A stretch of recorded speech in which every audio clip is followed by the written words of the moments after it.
Hello and welcome to the Fat Gent. As many of the subscribers and followers and watchers will know, I haven't produced a video in must be two and a half months now, and I'm getting a lot of comments on the private messenger and YouTube as to why I've gone dark. And basically, my father wasn't too well, and sort of February, March time, he started to deteriorate quite a lot. You seen him going downhill, losing a lot of weight, and they discovered a massive tumour in his bowel and colon. Now, thankfully, he has successfully had that removed, and he's making a fantastic recovery. It's unbelievable, the difference. He's 3 times the person he was 3 months ago. It's amazing. And the doctors have been fantastic. He was treated in the Belfast City Hospital, and everything, I say, thankfully, thank God, everything is looking really, really promising. Massive life-changing operation for him, and a life-changing time for us as a family.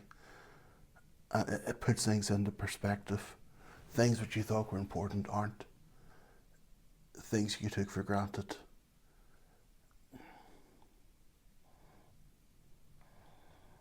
Maybe you wish that you hadn't.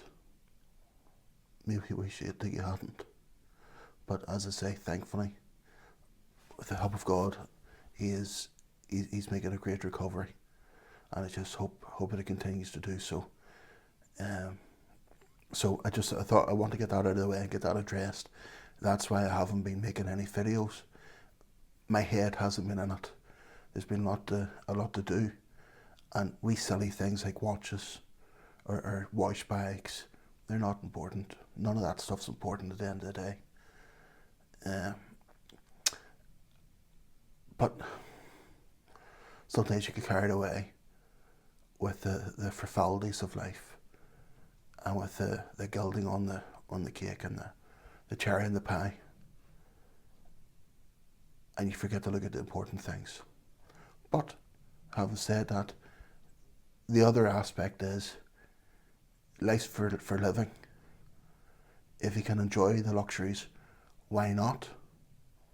Now, this is where it's slightly conflicting for me. I'm saying this, enjoy the luxuries. You're only here for a short time. None of us are here forever. Enjoy the luxuries. But on the other hand is, the luxuries aren't important. So it's a balancing act. It's something you have to come to terms with as a person. It's something you have to come to terms with your own conscience. Hopefully I'm back making videos. And I must say I've missed making the videos. Before I started the YouTube endeavour, I wrote down a lot of things I wanted to do, things I was going to try and do. Not for YouTube as such. These are things I'm doing anyway. The conversations or the discussions I'll have on YouTube are discussions I'll have in my everyday life. Which is sort of bring me into the second part of this video, is what am I about? I'm not a watch channel. I'm not a watch aficionado. As I've always said, I'm not into the horology of the piece. If I like a brand and I like the watches, I'll buy them. And I just have to trust that the watches are put together well. It's like going to a restaurant, going to a good chef. You don't care how he makes the dish. You just care that it tastes good. And by going to that chef, you're putting your trust that the chef will give you a good dish. You know, you're not going into the kitchen, what type of butter's in that? What cow did it come from? You know, is that, where's the salt from? These things are irrelevant, as long as the dish which is set down in front of you is good. I feel the same about watches. I go to a maker of trust. I like Rolex. I've never had that. Rolex from whenever I was young was the watch to have. I didn't know any better. And then once I became 21, my parents bought me the GMT Master 2, which I've shown you in an earlier video. Fantastic, brilliant watch. I love it. I'd never want to get rid of it. And you think you'll move on from there. I flirted with JLC, I've looked at them. Then I've had a look at different makes, different higher end makes. They don't interest me the way a Rolex does. Again, and I trust, sorry, I'm getting off topic there. I trust that the Rolex puts together a good watch.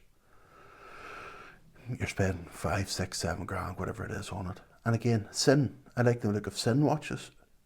They're £1,000, £1,500. I trust that for that bracket, they're putting in what they need to make that watch good at that price range. Obviously, it's not going to be the same as what's in a watch 4 times the price. And you scale it up. If you go into KFC, you're not expecting hand-reared, corn-fed chicken, from France. You're expecting some foreign chicken coming out of Taiwan. But you go to Jean Robertson, you're expecting the finest of the finest chicken. And again, that comes down to trust. You're trusting the company to meet your perception of them. Perception of Rolex is high. Therefore, you're trusting the company to produce a good watch. You're paying for a good watch. You want it. Now, that's just how I feel. I've got nothing but respect for the people who are into the horological side of it, who will tell you the movements, the history of the pieces, the history of the movements, and they'll go out and they'll dig out the important pieces for their collection. It's amazing. I would love to have the passion to do that. I don't. I buy watches to wear them. And whenever I get into something, I tend to hoard them. I'm into art. Mainly Irish artists. I would say of 150 pieces of Irish art. All originals, all proper. All bought whenever I was going through that phase. I collect knives, probably 200 good knives, and maybe 40 custom knives. I'm always speaking with makers to try and come up with new ideas, new pieces to forward that collection. So these are lifelong things for me to accumulate them. I want the art, I want the knives, I want the watches. I collect the rum. I don't know many bottles of odd, expensive rum I've got. But I couldn't tell you how to make rum. That doesn't interest me. I just wanted to acquire them, to own them, to have these things. And I've been like that all my life. I've wanted to acquire them. Sorry, I've lost my train of thought here. Shoes is another thing. I like shoes. I like Berluti shoes. Beautiful Parisian Berthiers. Fantastic shoes. Amazing finishes. Amazing patina. Fantastic leatherwork. Of some shoes which are actually tattooed. The script and all markings tattooed into shoes. They're amazing things. They're fantastic.